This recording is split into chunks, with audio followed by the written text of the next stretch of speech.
إن الحمد لله نحمده ونستعينه ونستغفره ونعوذ بالله من شرور أنفسنا ومن سيئات أعمالنا من يهده الله فلا مضل له ومن يضلل فلا هادي له وأشهد أن لا إله إلا الله وحده لا شريك له وأشهد أن محمدا عبده ورسوله اللهم صل على سيدنا محمد وعلى آله وصحبه ومن تبعهم بإحسان إلى يوم الدين أما بعد السلام عليكم ورحمة الله وبركاته.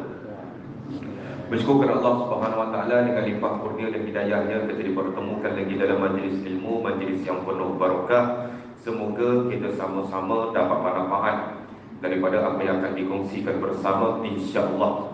Jadi para jemaah sekalian, malam ini kita mulakan pengajian berkitab menggunakan kitab wasiat Imam Ibnu Qudamah. Saya ada bawa kitab dekat sini tuan-tuan. Tuan-tuan boleh bagi-bagikan kepada jemaah. Tuan-tuan berikan, saya ada bawa banyak ni. Tuan-tuan berikan saja. Nanti kalau tuan-tuan berkenan, tuan-tuan boleh transfer je dekat saya. RM13 satu. Kalau tak, nanti hantar balik dekat meja ni. Ambil saja dulu. Jadi malam ni insya-Allah tuan-tuan dan Allah, inilah kitab yang saya duk baca. Kitab ni hampir 5 tahun. Dan beberapa surau dengan masjid telah khatamkan kitab ni. Dan mana kitab yang ada dekat para jemaah ni adalah kitab tasawuf. Imam Ibnu Qudamah tinggalkan nasihat melalui wasiat. Yang mana nasihat ini bila kita baca tuan-tuan dan Allah, kitalah yang dimaksudkan. Kitalah orang dia. Kitalah yang ingin nasihat. Semuanya kita. Apa yang terkandung semuanya kita dalam kitab tersebut. Sampaikan kalau kita baca asyik-asyik kena kat kita, asyik-asyik kena kat kita. Memang benar. Inilah luahan seorang ulama yang banyak ilmunya. Dia tahu tentang apa nasihat dia nak bagi. Dan inilah perkara yang saya bacakan sebelum ini. Itulah kitabnya. Jadi pada yang ada kitab malam ni tuan-tuan, sebelum kita mulakan kulit ke kulit, kita bacakan mukadimah segalanya. Tapi malam ni saya ambil lagi satu wasiat untuk peringatan kita bersama. Jadi bulan hadapan baru kita start kulit ke kulit. Jadi pada yang ada kitab, tuan-tuan terus buka muka surat 50. Saya kongsikan malam ni wasiat yang terbaik.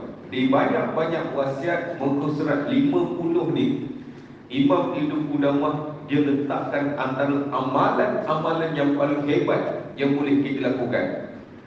Ada satu amalan yang Imam Ibnu Qudamah nyatakan, Imam tersebut pula. Amalan tersebut kalau kita lakukan, amalan itu menjadi amalan yang paling berat di sisi Allah. Tak ada amalan lain. Kalau ikut akal manusia ni tuan-tuan, amalan yang paling berat kalau ikut akal manusia ni itu solat jenazah. Solat jenazah, siapa yang solat jenazah dapat ganjaran 1 qira'ah. 1 qira'ah ni 1 gunung Uhud. Kalau ikut akal manusia ni, gunung Uhud tu letak di atas timbangan Allah, confirm berat. Mana lagi benda lagi berat?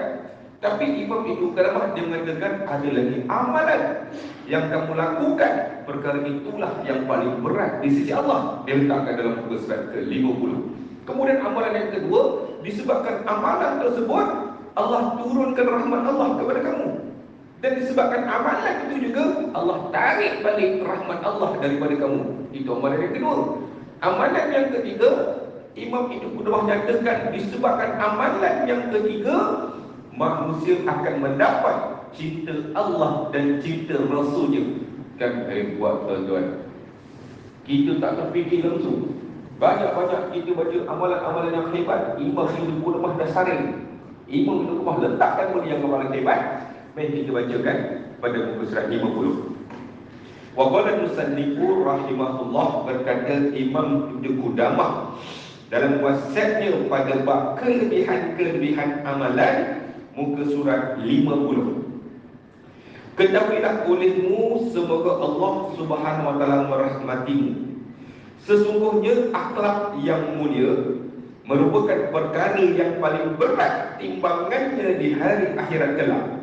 Ia akan membawa pemiliknya kepada darjat orang yang berpuasa serta mendirikan ibadah malam. Apa amalan dia? Akhlak yang mulia. Kalau kita jangkakan amalan solat jenazah dari paling berat, bukan itu yang paling berat. Yang paling berat di sisi Allah ialah akhlak yang mulia. Sebab dia berdasarkan sebuah hadis. Dalam sebuah hadis kursi Rasulullah SAW bersabda, "Ma min shay'in yudahu fil mizan asqaluhu min husnil khuluq wa inna sahibil husnil khuluq la yaqduru bihi darajata sahibis sawmi was salat." Sesungguhnya tidak ada satu amalan jika kamu letakkan di atas timbangan Allah lebih berat daripada akhlak yang mulia. Orang-orang yang berakhlak mulia diangkat darjatnya setanding dengan orang-orang yang rajin solat, setanding dengan orang-orang yang rajin puasa. Amalan pertama, akhlak yang mulia. Amalan kedua, kita baca perkataan yang kedua. Dan sesungguhnya orang-orang yang menyambung hubungan silaturahim, Allah akan menghubungkan dengannya. Dan barang siapa yang memutuskan silaturahim, Allah akan putuskan hubungan dengannya. Dalam hadis kursi yang lain menceritakan perkataan yang kedua, Allah berfirman, "Qala Allah ana rahmanu wa hiya rahim." Allah adalah Maha Pengasih dan Rahim itu adalah sebahagian daripada nama Allah. Barang siapa yang menjaga hubungan silaturahim, Allah turunkan rahmat kepadanya. Dan barang siapa memutuskan hubungan silaturahim, Allah tarik balik rahmat Allah kepada kamu. Amalan yang kedua, amalan silaturahim. Nanti saya jelaskan sebenarnya silaturahim ini kita salah faham. Siapa sebenarnya silaturahim? Kita duduk dalam surau ini bukan semuanya silaturahim. Silaturahim ialah antara dua nasab keturunan. Nasab keturunan seorang suami daripada atuk saya, nenek saya sampai ke anak-anak saya dicampur dengan hasil dari perkahwinan, iaitu nasab keturunan isteri. Dua nasab ini dinamakan silaturahim. Antara kita sahabat, bukan silaturahim. Antara kita dengan jiran, bukan silaturahim. Tapi biasa kan, kalau kadang-kadang ada wakil surau dulu depan ni, "Wahai para jemaah, marilah kita sama-sama mengimarahkan masjid, kita rapatkan hubungan silaturahim." Kurang tepat. Silaturahim dua nasab keturunan. Amalan yang ketiga, kita masuk perkara yang ketiga. Hebat tuan-tuan kita ni. Dan sesungguhnya amalan yang paling utama adalah mendirikan solat pada waktu-waktunya, kemudian berbakti kepada kedua ibu bapanya, kemudian berjihad di jalan Allah. Amalan ketiga, berkhidmat kepada ibu bapa dan berjihad. Nanti saya terangkan. Jihad ni kalau kita tahu, rasa-rasa ustaz malam ni juga nak jihad.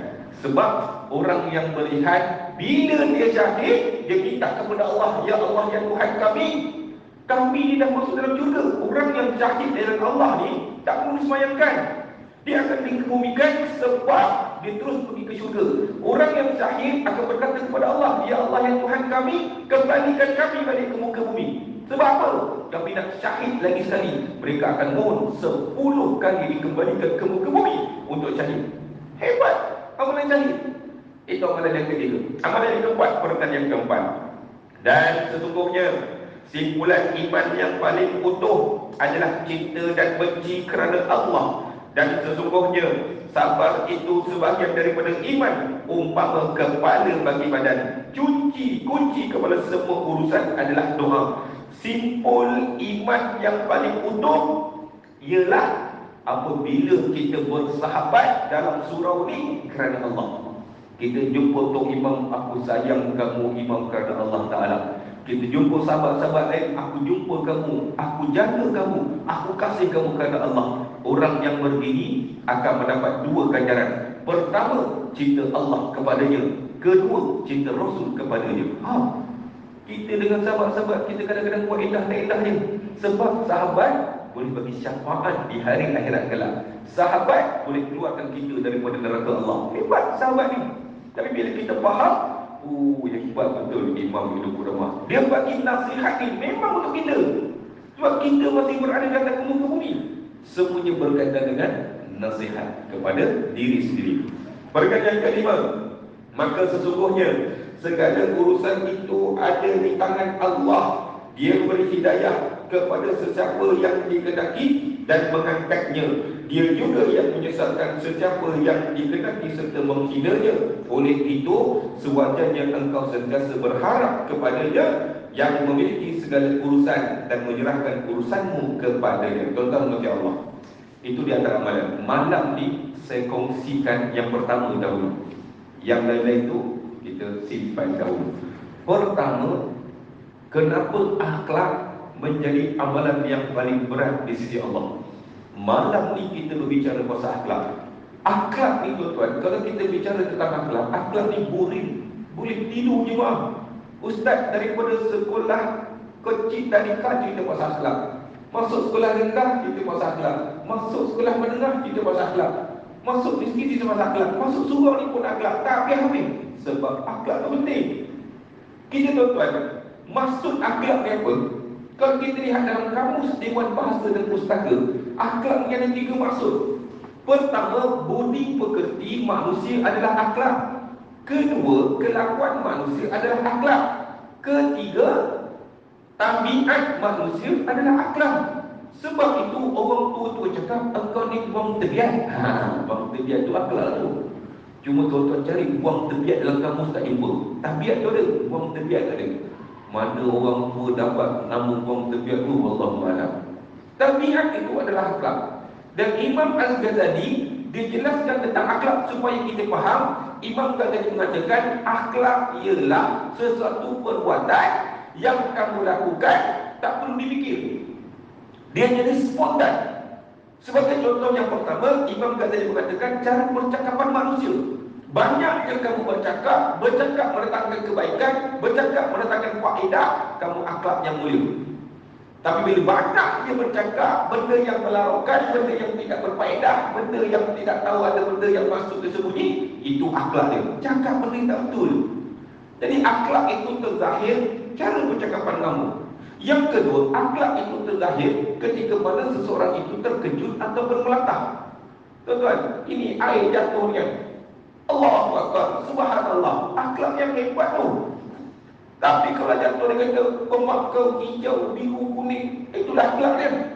Sebab tidak ada orang yang terkejut, dia akan cakap, kau tunggu kejap, aku fikir aku nak cakap, kau tunggu. Tak ada. Dia nak cakap, dia main cakap saja. Benda apa dia nak cakap, itulah akhlak kamu. Dan yang ketiga tuan-tuan, tentang yang kedua, kalau tuan-tuan nak tahu sahabat tuan-tuan punya akhlak, cuba tuan-tuan tujuh pinggang dan tengok punya apa. Sudah Ustaz ni lita bukan jemaah. Yang ketiga, akhlak itu terzahir ketika mana kamu ditipu musibah ataupun malapetaka. Sebagai contoh, kejap lagi kita keluar tersandung batu. Bila tersandung batu, Allahu Akbar, subhanallah, kamu punya akhlak yang mulia. Kalaulah anak muda yang tersandung batu, dia berzikir kepada Allah, ambil dia sebagai menantu, insya-Allah elok. Tapi kalau dia tersandung batu, dia cakap, bodoh punya batu, sepatutnya kau duduk sana, pasang apa? Batu tu pun pening, aku yang kena marah. Itulah akhlak seseorang dizahirkan cara yang ketiga ketika mana ditipu musibah atau pelaka. Jadi kita faham, akhlak ni kadang-kadang dia zahir tanpa kita kontrol. Kita tak boleh kontrol. Itu adalah akhlak kamu, sebab apa yang kamu lazimi, kamu akan keluarkan, kamu akan serlahkan. Itu di antaranya. Tuan-tuan dan puan, saya bawa beberapa kitab untuk kita faham tentang akhlak. Sebab akhlak ni Allah terangkan dalam Al-Quran. Allah berfirman dalam surah Al-Baqarah ayat ke-30, wa iz qala rabbuka lil malaikati inni ja'ilun fil ardi khalifah. Yang bermaksud Tuhanmu berfirman kepada malaikat, wahai malaikat, aku ingin menjadikan khalifah yang akan mendiami muka bumi. Kemudian malaikat bertanya, ya Allah, adakah engkau ingin menjadikan khalifah yang suka bunuh-membunuh, melakukan kemungkaran, melakukan kesyirikan? Padahal kami, ya Allah, sentiasa bertakbir, memuji padamu, ya Allah. Perkara ini, tuan-tuan, ya Allah, Allah berfirman lagi mengatakan, wahai malaikat, engkau tidak mengetahui apa yang aku ketahui. Jadi, cerita tentang akhlak manusia ini diceritakan oleh malaikat sebelum kejadian Nabi Adam. Nabi Adam belum diceritakan lagi. Tetapi akhlak manusia, akhlak yang buruk. Jadi di antaranya bila Al-Quran mengatakan tentang perkara ini, saya kongsikan dengan kepada jemaah, kita nak mengetahui tentang akhlak-akhlak ini, dan insyaAllah malam ini selesai tuan-tuan. Tuan-tuan tahu tentang akhlak, tuan-tuan boleh nilai diri sendiri. Pertama, saya buat satu kitab bernama Tafsir Al-Marduhi. Satu kitab yang bernama Tafsir Al-Marduhi. Tafsir Al-Marduhi ini telah diterbitkan oleh Dewan Bahasa dan Pustaka. Dewan Bahasa Pustaka dia letakkan satu tafsir. Tafsir ini dia bukan jelaskan seluruh ayat, dia tak ikut ayat, tetapi dia ikut bab. Bab pertama bab keluarga, bab kedua bab ekonomi, dan ada satu bab tentang akhlak. 200 lebih muka surat, dikumpulkan semua ayat Al-Quran tentang akhlak, dikumpulkan semua hadis tentang akhlak. 200 lebih muka surat. Kalau nak syarah malam ni tuan-tuan, 4-5 muka surat habis. Yang pendek macam mana Ustaz? Pendek memang tak tahu lah bila nak habis. 200 lebih. Kitab yang kedua ialah 40 akhlak yang mulia yang disusun oleh Allahyarham Syekh Fahmi Zamzam. Itu pun dah 40 dah. Kalau kita bicara tentang 40 akhlak yang mulia, 5 atau 6 akhlak selesai. Beza kena sambung juga. Tapi ada satu akhlak, satu kitab yang bernama Makarim Al-Akhlak, yang ditulis oleh Syekh Muhammad Saleh Al-Uttami rahimahullah. Syekh Muhammad Saleh Al-Uttami rahimahullah, dia tulis tentang akhlak. Dalam kitabnya ada 6 saja akhlak. Kenapa ada 6? Syekh Muhammad Saleh Al-Uttami dia kumpulkan, dia grup-grupkan semua akhlak yang ada tinggal 6. Daripada 6 dipecahkan kepada 2 bahagian. 3 akhlak antara kita dengan Allah, 3 akhlak antara kita dengan manusia. Saya jelaskan ke-6 ni pada jemaah, kita muhasabah diri malam ni. Adakah kita layak dapat ganjaran yang paling berat di sisi Allah? Adakah kita layak diangkat darjatnya kepada orang yang suka lakukan solat? Adakah kita layak diangkat darjatnya seperti mana suka berpuasa? Jadi malam ni 6 perkara saya jelaskan kepada jemaah, kita muhasabah diri. Tuan-tuan, lagi satu tuan-tuan, kebiasaan saya baru tahu sebenarnya. Tuan-tuan, kalau tuan-tuan ada WhatsApp, dalam WhatsApp kat telefon tuan-tuan ni sebenarnya tuan-tuan boleh buat nota dengan mudah. Tuan-tuan search nombor telefon tuan-tuan balik. Kemudian tuan-tuan boleh simpan rekod. Mana kalau kuliah tu, tuan-tuan tarik je lah pun nombor 1, nombor 2. Boleh manfaat juga telefon ni. Sebenarnya dia ada satu fungsi. Tuan-tuan search nombor telefon balik, dia tulis sini my number. Tuan-tuan letaklah apa-apa nota kat situ. Nota kuliah kah, nota apa kah, semua boleh. Bagus juga dapat satu benda yang boleh rekod. Kalau nak harapkan bawa pad, memang tinggal hari pertama bawa, lepas tu dia lain, pad tu hilang. Pasal apa? Orang pinjam tak lagi lagi. Tuan-tuan punya Allah, saya jelaskan ke 6 perkara. Kita muhasabah diri malam ni. Kalaulah tuan-tuan ada ke-6 tersebut, tuan-tuanlah orang yang paling berat timbangannya di hari akhirat kelak. Kalau tak ada, masa untuk kita berubah. Kita kekal istiqamah, kita buat apa yang tak boleh, dan kita berubah berdasarkan apa yang dinyatakan. Tuan-tuan puji Allah.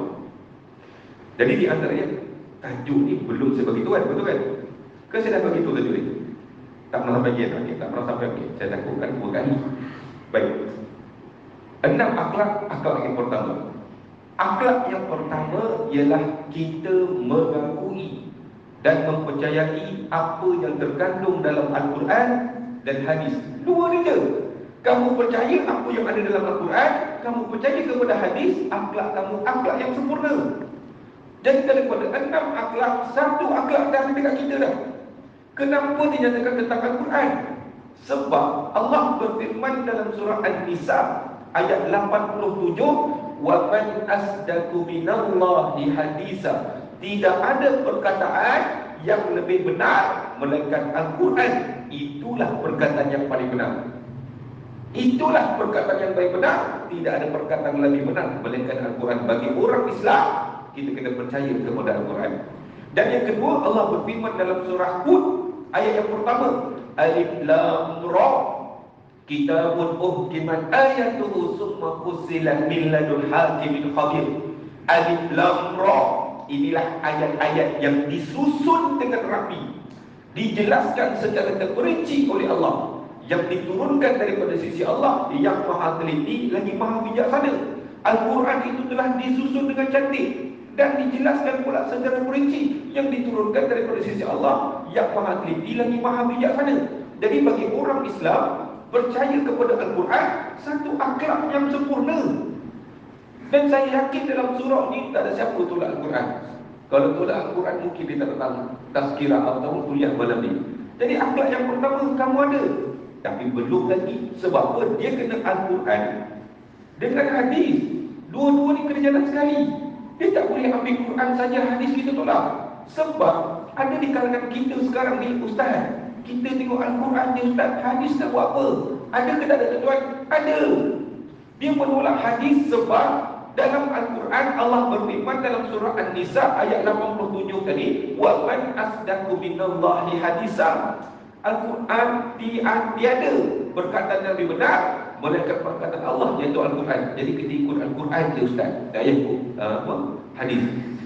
Penolakan hadis dia bukan berlaku pada zaman sekarang, dia berlaku pada zaman Rasulullah lagi. Kita ambil sebagai salah satu contoh peristiwa Isra dan Mi'raj. Tuan-tuan, peristiwa Isra dan Mi'raj tu, kalau tuan-tuan nak baca, tuan-tuan ambil satu riwayat Imam Muslim.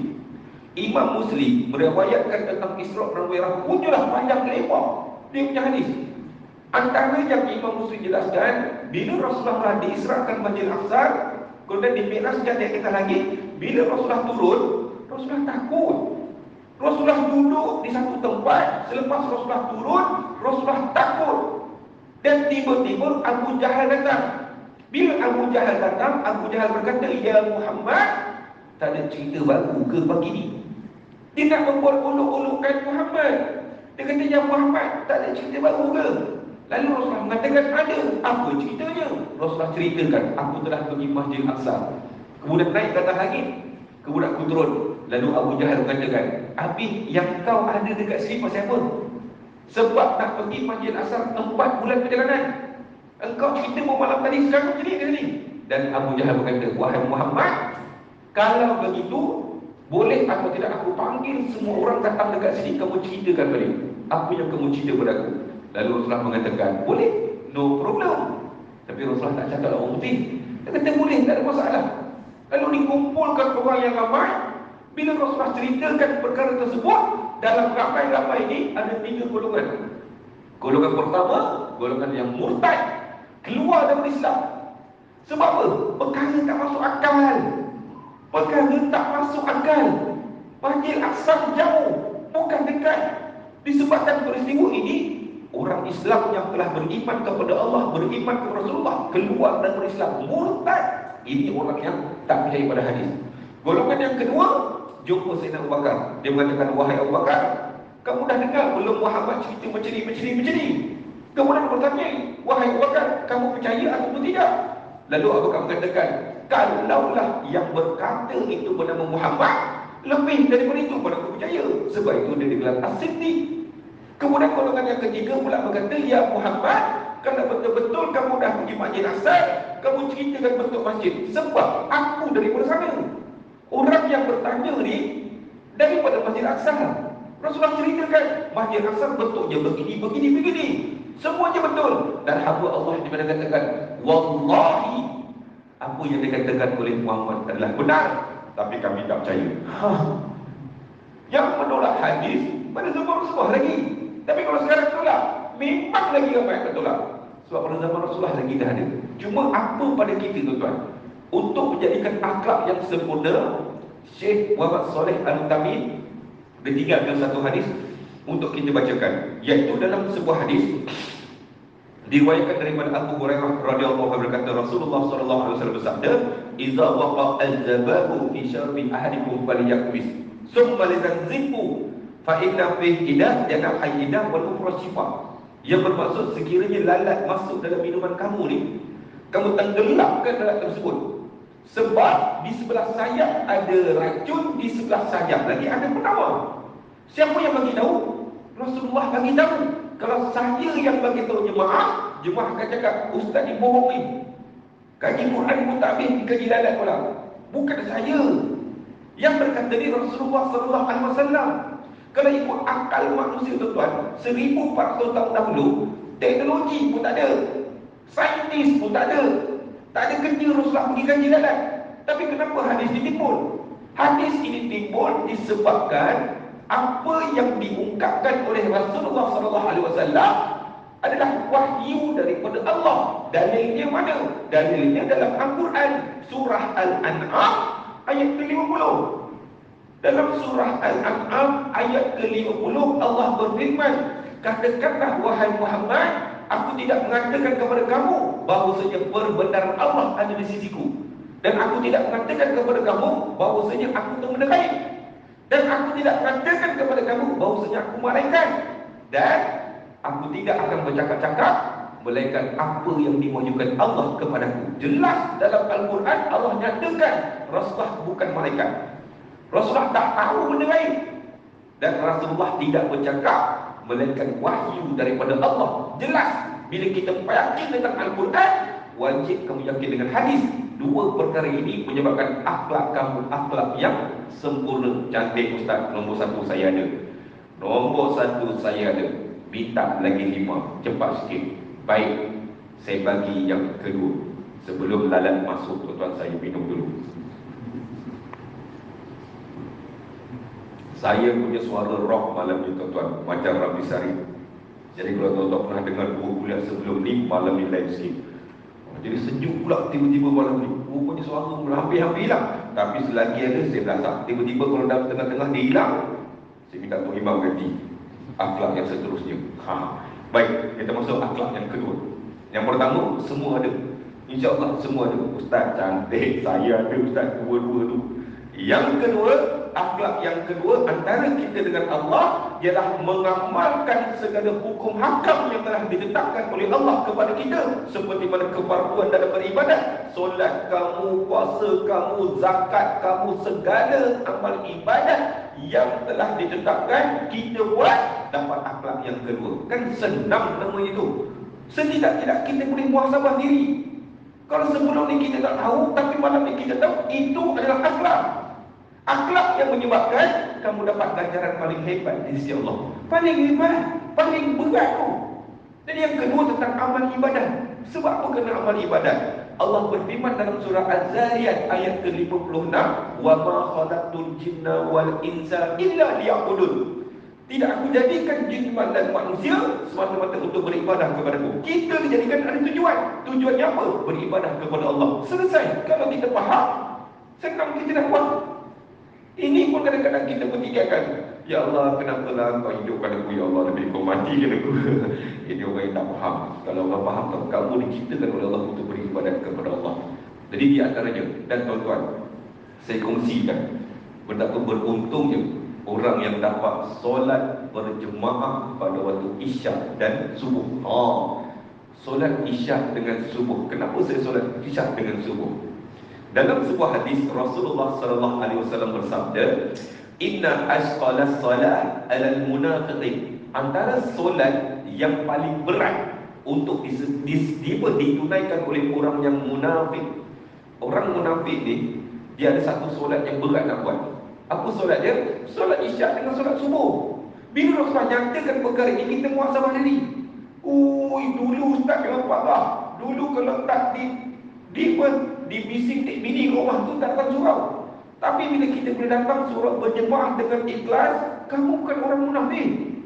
Orang munafik terhindar daripada kamu. Dan dia pula bersemangat besok datang solat subuh pula. Solat subuh berjemaah. Kamu solat subuh berjemaah dengan Isyak ni, kamu terhindar daripada orang yang munafik. Sebab mereka payah untuk solat begini. Dan kalau kita ingat tuan-tuan, kalau kita datang solat subuh, dia pula datang paling awal. Semangat. Dulu orang tak semangat, tapi dia paling semangat. Kena pula surah Al-Furqan ni, besok dia datang paling awal. Orang belum sampai, dia dah sampai dah. Tok siap belum buka pintu, dia tolong buka pintu. Tak ada masalah. Tok siap lambat. Dia datang, bila lambat, dia boleh azan. Dia tak masalah, suara pun sedap. Lepas azan, Tok Imam pun datang, dia jadi imam. Tiga-tiga jawatan dia berasa surah. Hebat. Semangat tu. Semangat. Tiga-tiga jawatan. Siap pun dia, Bilal pun dia, imam pun dia. So, semangat Allah berikan kepada kamu. Dan dalam Al-Quran juga Allah nyatakan tentang solat. Dalam surah Al-Baqarah ayat 45 hingga 46. Yang bermaksud wasta'inu sabri wassalah, dan mohonlah pertolongan kepada Allah dengan sabar dan dengan solat. Dan sesungguhnya solat itu amatlah berat kecuali orang-orang yang beriman dan khusyuk dan yakin akan berjumpa dengan Allah. Allah nyatakan dalam Al-Quran, sesungguhnya solat itu amalan berat. Berat. Kita boleh buat, sedangkan dekat luar tu ramai lagi tak boleh buat. Masih lepak dengan kedai-kedai lagi. Berat tuan-tuan nak solat, tapi kita boleh buat. Kamu adalah orang yang dipuji oleh Allah. Orang yang khusyuk, orang yang yakin akan bertemu dengan Allah, orang yang beriman. Hebat kita tuan-tuan malam ni. Setidak-tidak kita tahu Allah nyata dalam Al-Quran, solat itu amalan berat. Kita pula boleh lepak, relax pula. Memang tak pernah habis. Berbanggalah kalian. Akhlak yang kedua, segala kepatuhan kamu lakukan dapat akhlak yang kedua. Kita masuk akhlak yang ketiga. Ustaz, yang kedua pun saya ada ustaz cantik. 2 daripada 6 dah ada. 3 lagi 4. Kita tengok markah kita macam mana. Markah boleh dapat 100 ataupun tak.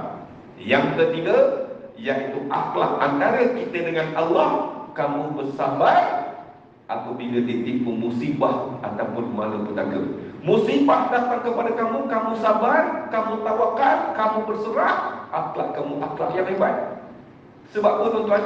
Allah nyatakan dalam Al-Quran, dalam surah Al-Baqarah ayat 155 hingga 156, iaitu wabashshis sabirin allazina idza asabathum musibah qalu inna lillahi wa inna ilaihi raji'un. Apa maksudnya? Sampaikanlah kabar berita gembira kepada orang yang sabar apabila ditipu ujian, lalu berkata inna lillahi wa inna ilaihi raji'un. Ada satu surah tu dia tanya, ustaz tu ayat Quran habis kata ayat apa? Sebab itu dalam WhatsApp kena eja penuh-penuh, dalam Facebook ambil tu penuh-penuh. Ayat Quran jangan main-main. Dia main selama dia je. Ayat Quran tu kena lengkapkan. Itu ayat Quran. Dan lagi satu jemaah katakan, ustaz, itu bukan ayat untuk orang meninggal saja. Aku meninggal pula. Segala musibah yang berlaku, ucapkanlah inna lillahi wa inna ilaihi raji'un. Sebab apa tuan-tuan? Saya, sahabat saya telefon. Dia kata, ustaz, saya accident. Inna lillahi wa inna ilaihi. Ustaz, saya belum mati, ustaz. Apa banyak mati saja ke? Bukan. Apa saja musibah, jangan kena mati aja. Lepas itu tuan buat, mesti orang pelik. Aku belum matilah. Ingat tu mati je. Perlu sebut inna lillahi wa inna ilaihi raji'un. Jadi dalam Al-Quran Allah nyatakan, kamu sabar ni. Kesabaran kamu menyebabkan kamu dapat akhlak yang mulia. Kesabaran kamu menyebabkan kamu punya satu kesabaran yang Allah uji kamu. Kamu akan dapat satu berita yang baik. Berita pasti berita baik. Kalau kita lihat, Allah letakkan salah satu surah, iaitu surah Al-Anbiya ayat 83. Allah ceritakan tentang Nabi Ayub. Nabi Ayub ni tuan-tuan, Allah timpakan musibah kepadanya, penyakit yang berpanjangan. Penyakit yang berpanjangan. Dan Nabi Ayub dalam surah Al-Anbiya 83, Nabi Ayub tak pernah minta untuk disembuhkan, malah memuji-muji Allah. Saya tuan-tuan ketika mana jadi ketua asrama dekat sekolah agama Habib dulu.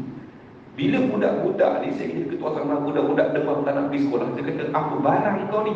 Nabi Ayub tu penyakit punya lama, masih memuji-muji Allah. Dan Nabi Ayub tu satu peristiwa, ada ulat dekat tangan Nabi Ayub.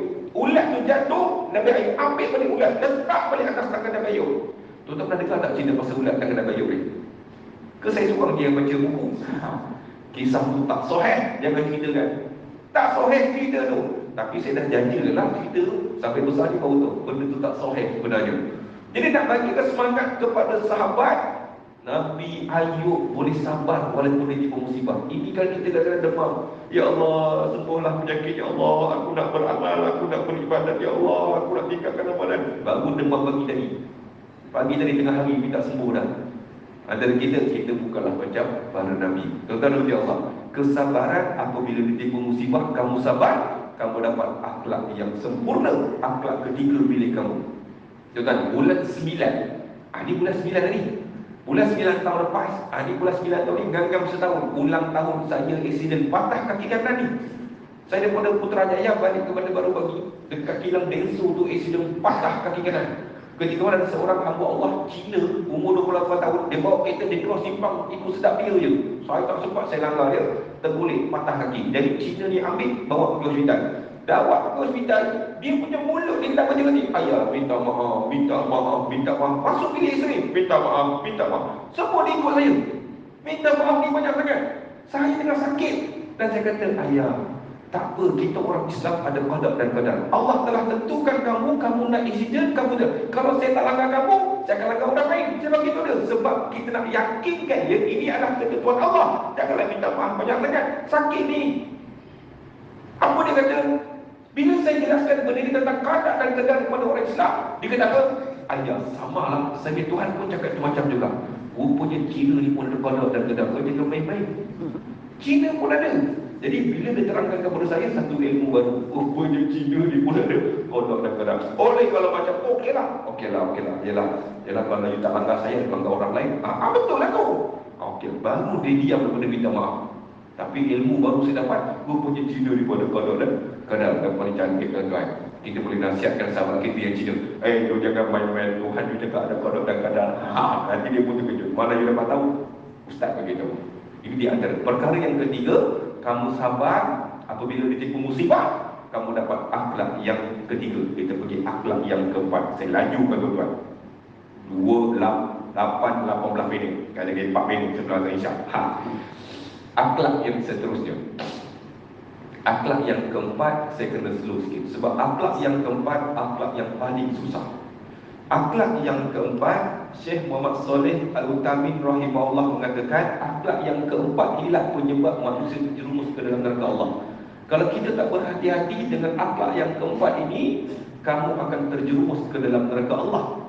Apa dia akhlak yang keempat? Akhlak yang keempat ialah menahan diri daripada mengganggu orang lain. Ustaz, saya tak kacau orang, saya orang baik. Ya ke? Kita tengok apa penjelasan Syekh Muhammad Saleh. Syekh Muhammad Saleh mengatakan, dia letak satu hadis. Hadis tersebut Rasulullah sallallahu alaihi wasallam bersabda, "Inna dima'akum wa amwalakum wa aradakum haram. Kahurmati yaumikum hadza fi syahrikum hadza fi baldikum hadza." Yang bermaksud, diharamkan kamu menumpahkan darah orang. Yang kedua, diharamkan kamu mengambil harta orang. Yang ketiga, diharamkan kamu mengusik kehormatan orang lain. Seperti mananya haramnya hari ini, bulan ini dan negeri ini. Rasulullah lapaskan hadis ini ketika mana di mimbar khutbah hari raya Aidil Adha. Rasulullah jelaskan, diharamkan kamu menumpahkan darah orang. Kita faham tak? Yang kedua, diharamkan mengambil harta orang. Kita faham tak? Yang ketiga, diharamkan mengusik kehormatan orang ni. Dengan kata lain, diharamkan kamu mengganggu orang. Sebab apa? Syekh Muhammad Saleh bagi contoh yang pertama. Contoh yang pertama ialah, ada satu riwayat ketika mana Rasulullah dengan para sahabat bermusafir, sampai di satu tempat, Rasulullah mengarahkan semua sahabat pergi berehat. Dan di antara kalangan sahabat yang hadir ialah Abdul Rahman bin Abu Layla. Tuan-tuan ingat nama ni? Abdul Rahman bin Abu Layla. Abdul Rahman bin Abu Layla menceritakan ketika mana Rasulullah suruh semua sahabat berehat di pokok, ada sahabat yang tidur, ada sahabat yang tak tidur. Jadi Abdul Rahman bin Abu Layla yang duduk dekat situ, dia menceritakan sahabat yang tak tidur ini telah mengikat kaki sahabat yang sedang tidur. Tak ada kerja betul lah dia orang ni. Dia ikat kaki sahabat yang sedang tidur. 1, 2, 3. Dia tarik bagi terkejut di hadapan Rasulullah SAW. Lalu Rasulullah SAW bersabda, diharamkan seseorang Muslim mengejutkan Muslim yang lain dengan tujuan untuk bergurau. Saya ulang semula.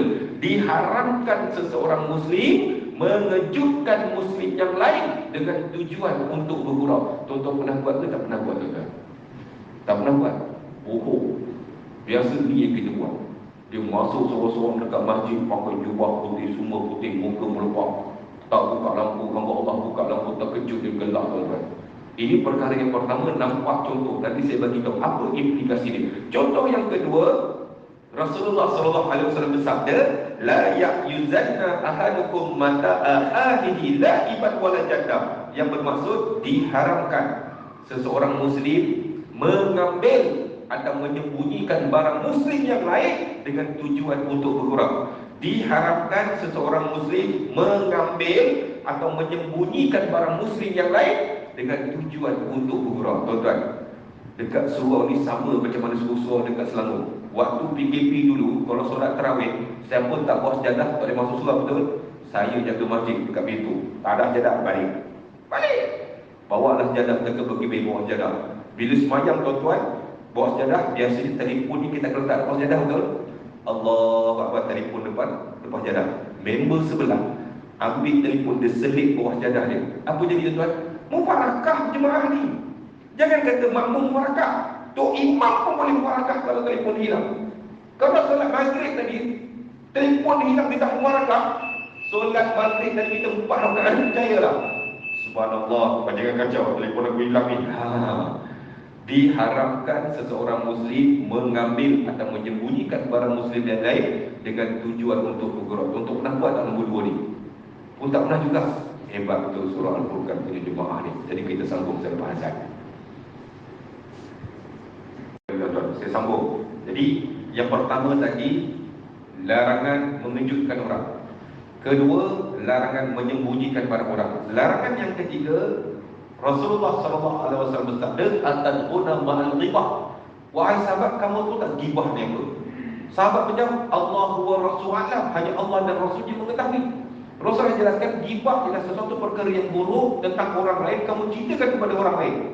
Kemudian sahabat bertanya, "Ya Rasulullah, bagaimana perkara itu adalah betul?" Rasulullah jawab, "Kalau betul sekalipun, kamu telah mengumpat. Kalau tak betul, jadi kepada bina." Jadi 3 contoh ni diberikan oleh Syekh Muhammad Saleh Al-Utsaimin. Pertama, terkejutkan. Kedua, sembunyikan barang orang. Ketiga, kamu mengumpat. Sebab apa dia katakan 3 ni sebagai contoh? Sebab dalam hadis yang lain, Rasulullah SAW bersabda, "Ataduna ma'al muflis." Wahai sahabat, kamu tu tak muflisnya apa? Sahabat menjawab, "Ana ya Rasulullah." Muflis ialah orang yang tidak ada dinar, tidak ada duit, tidak ada dirham. Rasulullah jawab, bukan. Muflis ialah seseorang hamba Allah apabila menghadap Allah di hari akhirat nanti, membawa amalan-amalan solatnya, puasanya, zakatnya, solat jenazahnya. Dan apabila dihitung, semua amalan itu kamu akan berikan kepada orang yang kamu terkejutkan tadi.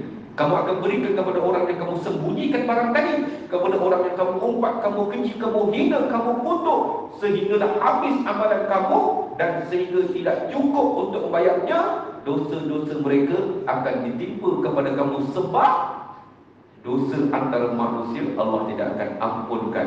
Kamu terkejutkan orang, boleh jadi orang tu kecil hati, orang tu sakit hati, wujud satu manusia, satu dosa. Kamu sembunyikan barang orang, boleh jadi dia kecil hati, dia sakit hati. Jadi perkara ini juga kamu wujudkan satu dosa. Selain daripada mengumpat, jadi perkara ini, orang yang berakhlak mulia, dia tidak akan kacau orang. Sebab apa? Takut. Takut perbuatan itu atau kelakuan itu akan menimbulkan satu dosa di antara manusia. Sebab itu orang yang berakhlak mulia ni, dia tidak akan kacau orang.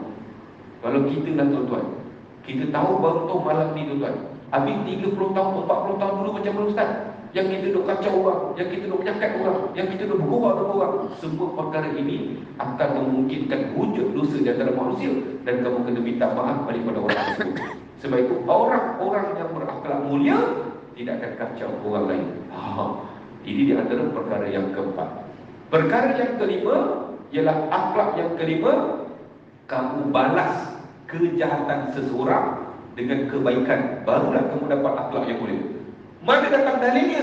Dalilnya dalam surah Fussilat ayat ke-34 di dalam Al-Quran. Allah berfirman, tidaklah sama kebaikan itu dengan kejahatan. Tolak kejahatan itu dengan cara yang paling baik, sehingga permusuhan yang ada akan hilang, dan jadilah kamu sahabat yang baik. Maksudnya apa? Orang hina kamu, orang kutuk kamu, orang keji kamu, kamu balas dengan kebaikan, baru kamu dapat akhlak yang sempurna. Oi, payah tuan-tuan. Kita kadang-kadang ni pandai barang ni, hutang darah pasti dibalas dengan darah. Itu mat kilau. Kita akan balas apa yang orang buat. Ini kejahatan kita. Kalau kita keluar selipar hilang ni, aku tiba selipar balik. Kalau tak nampak selipar balik, selipar jambat pun jadilah aku balik. Kita akan balas dengan apa yang kita buat. Tuan-tuan, perkara ni saya kongsi dekat masjid Sukai Selamat tu. Lepas saya kongsi, saya balik, selipar saya memang hilang. Terkejut saya. Oh, jemaah kata, Ustaz, sabar Ustaz, selipar hilang, sabar. Terkena aku malam ni. Memang terkena tuan-tuan. Saya suruh keluar selipar, saya hilang. Tapi saya pun tunggu jemaah keluar. Terkejut, Ustaz, selipar hilang. Selipar hilang, sabar Ustaz. Aku terkena malam ni. Aku yang bagi nasihat, selipar aku hilang. Dah habis tuan-tuan, dah habis jemaah ni. Memang hilang. Dia nak buat macam mana? Saya pun balik, saya keluar pintu lain. Rupa punya selimut saya kena tempat lain. Maknanya hamba Allah ni dia pinjam selimut, dia letak tempat lain pula. Kalau ikut hati kita sumpah jadi orang kaya. Tapi kesabaran kamu, maksudnya apa? Kesabaran itu kita balas dengan kebaikan, barulah kamu dapat akhlak yang kelima, itu balas kejahatan dengan kebaikan. Tuan-tuan, nak balas kejahatan ni Rasulullah pun pernah balas sebenarnya.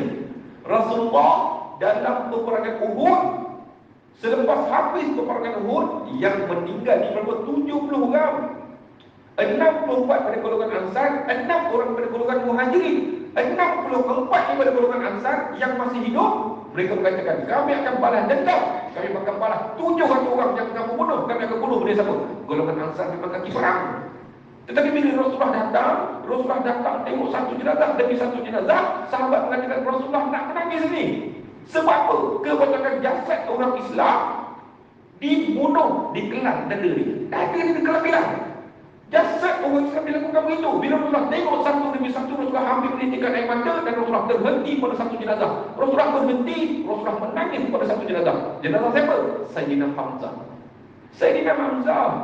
Sayyidina Hamzah, sahabat Rasulullah, berjuang sama-sama Rasulullah, susah payah dengan Rasulullah. Dia syahid dalam keadaan dadanya dikelang dan jantungnya dikeluarkan daripada dada dia. Jantung dikeluarkan daripada tubuh dia. Dan jantung itu digigit oleh seorang wanita bernama Hindun. Bila Rasulullah kata ini jasad sahabat Rasulullah, Rasulullah kata apa? Rasulullah berkata, aku akan balas dendam.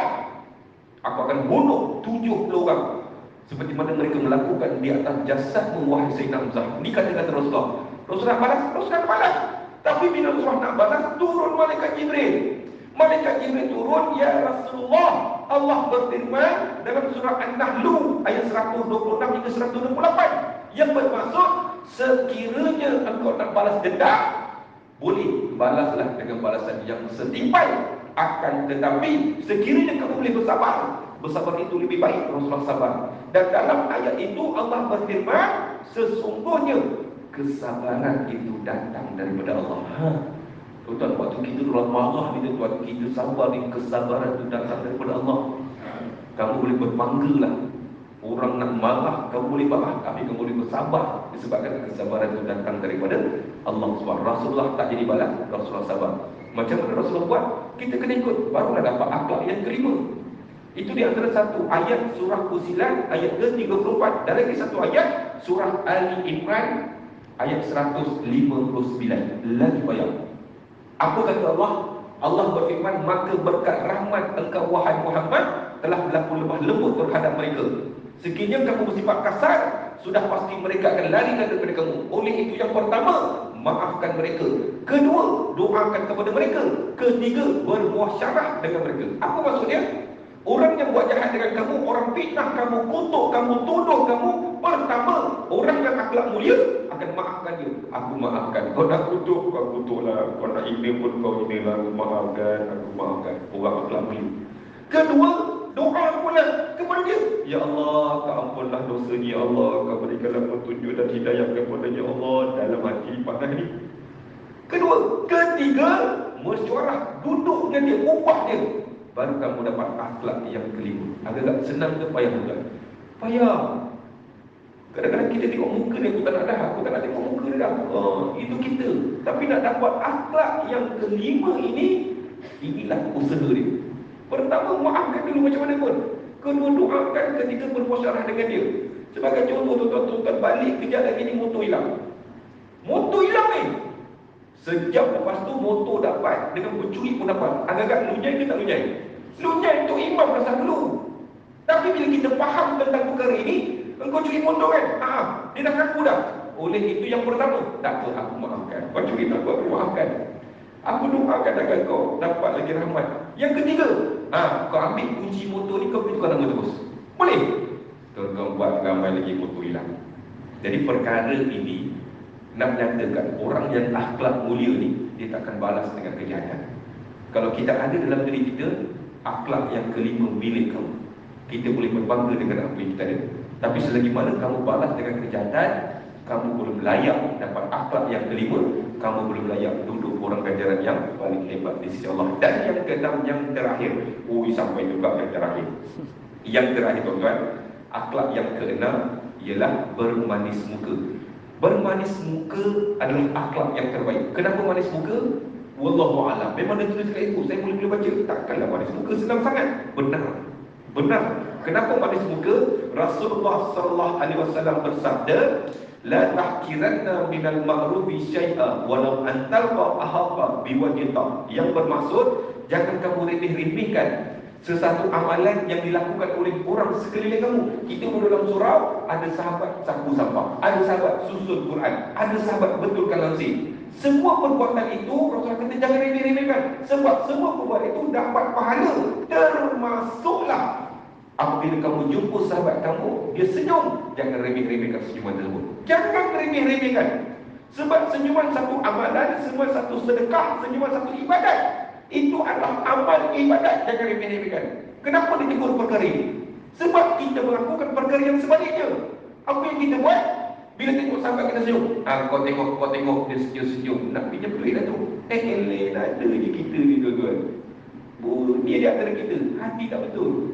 Senyuman itu adalah satu akhlak. Senyuman itu adalah satu amal ibadat. Dan hadis yang seterusnya, dia mengatakan ialah Rasulullah SAW bersabda, kullu ma'rufi sidqah wa inna minal ma'ruf an talqa ahqa biwajhika. Yang bermaksud setiap kebaikan adalah sedekah. Kamu buat sapu sampah, susun kitab, semua sedekah. Dan di antara sedekah yang lain dapat pahala sedekah ialah senyuman. Setiap perbuatan kita dapat pahala sedekah, termasuklah senyuman kamu. Jadi kita disenyum dengan sahabat dapat pahala sedekah. Kejap lagi balik jumpa dengan sanak saudara, jumpa ahli keluarga senyum dapat pahala sedekah. Kita jumpa musuh sekalipun kita senyum dapat pahala sedekah. Tapi kalau kamu jumpa tabung, kamu senyum, tak dapat pada sedekah. Tabung pun nak duit, apa barang senyum dengan duit tuan. Jadi ini 6 perkara. Saya ulang semula. Pertama ialah tentang Al-Quran dan hadis. Semua ada, insya-Allah. Kedua, amal ibadat kita. Cantik tak? Yang ni pun saya ada. Ketiga, sabar apabila ditipu musibah. Yang ni kejap-kejap saya sabar, kejap-kejap saya tak sabar. Keempat, jangan kacau orang. Kelima, balaslah kejahatan itu dengan kebaikan. Dan yang keenam, senyum sombong. Itulah 6 perkara yang dinyatakan sebagai akhlak yang terbaik untuk kita muhasabah diri kita pada malam ini. Sebagai penuntut tuan-tuan, Rasulullah ajar kita bagaimana kita nak dapatkan akhlak yang baik. Ini yang kita kenakan. Rasulullah ajar kita ni, Rasulullah sayang kita ni. Nak dapatkan 6 tu senang je Rasulullah kata. Nak dapatkan 6 tu, kacang goreng. Ikut dengan kata Rasulullah. Rasulullah bagikan satu perumpamaan antara 2 orang peniaga. Satu peniaga jual minyak wangi, satu lagi peniaga jual besi. Rasulullah kata peniaga jual minyak wangi ni akhlak dia bagus, tetapi peniaga jual besi ni akhlak dia buruk. Rasulullah kata kita sebagai pembeli, kita pergi kepada kedai minyak wangi, walaupun tak beli minyak wangi, tapi haruman itu melekat pada baju kamu. Maksudnya akhlak yang baik akan pergi kepada kamu. Kamu pergi kepada kedai yang menjual besi, akhlak yang buruk, walaupun kamu pergi kedai besi, tak beli besi, tetapi percikan api itu akan merosakkan baju kamu. Akhlak yang buruk akan masuk pada kamu. Dengan kata lain, kita berdampinglah dengan orang-orang yang soleh. Itu saja rahsia dia. Berdamping dengan orang yang soleh, Allah ubah kamu. Seperti mana tuan-tuan, kalau lepas ni kita kuliah, tuan-tuan pergi lepak kedai mamak. Kalau tuan-tuan pergi seorang diri, percayalah, tuan-tuan duduk kedai mamak, ni songkok ni tuan-tuan akan lipat masuk dalam poket. Ui, takut orang panggil azim pula. Kenapa kamu lipat? Sebab takut orang panggil azim. Tapi kalau kamu pergi kedai mamak, 5-6 orang duduk satu meja, semua pakai kopiah. Kopiah kamu takkan buka sampai balik rumah. Oh, balik hebat. Kopiah kamu buka. Oh, lupa. Kenapa? Kamu duduk orang yang soleh. Jadi itulah tuan-tuan perkongsian saya. InsyaAllah pada sesi ke depan kita baca daripada kitab Kulit ke Kulit. Jadi buku tadi tuan-tuan boleh backing saja dekat saya. Nanti saya bagikan maklumat. Kalau yang tak ada, letak balik atas meja ni. Yang baik itu datang daripada Allah, kekurangan itu datang daripada saya sendiri. Saya minta ampun, saya minta maaf sekiranya tersalah bahasa. Wabillahi taufiq wal hidayah. Wassalamualaikum warahmatullahi wabarakatuh. Bismillahirrahmanirrahim. Alhamdulillahirabbil alamin. Wassalatu wassalamu ala asyrafil anbiya'i wal mursalin wa ala alihi washabbihi ajma'in. Rabbana atina fid dunya hasanah wa fil akhirati hasanah wa qina azabannar. Bifadli subhanaka wa bi amma yasifun. Wassalamu ala mursalin walhamdulillahi rabbil alamin. Taqabbalallahu minkum.